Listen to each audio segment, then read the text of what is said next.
नमस्कार, मी श्रुती राहुल बुलेटिन मध्ये आपलं स्वागत करते। सुरुवातीला बातमी महत्त्वाची आहे।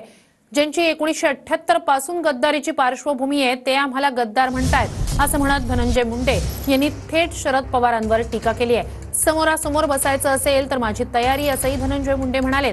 2017च्या गणेश चतुर्थीपासून मवियाचं सरकार बसेपर्यंत काय काय झालंय याचे पुरावे माझ्याकडे आहेत असंही धनंजय मुंडेंनी म्हटलंय।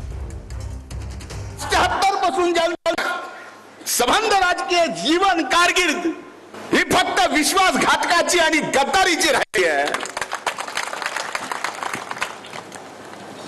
त्यांनी जे केलं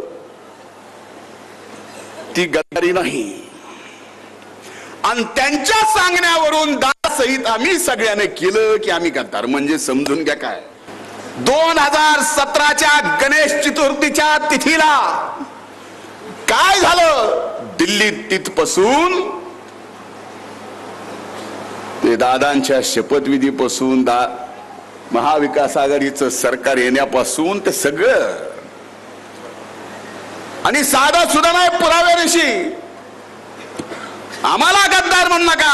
78 पासून महाराष्ट्राच्या मायबाप जनतेशी गद्दारी कोणी केली आहे हा इतिहास आपल्या सगळ्याला माहिती आहे।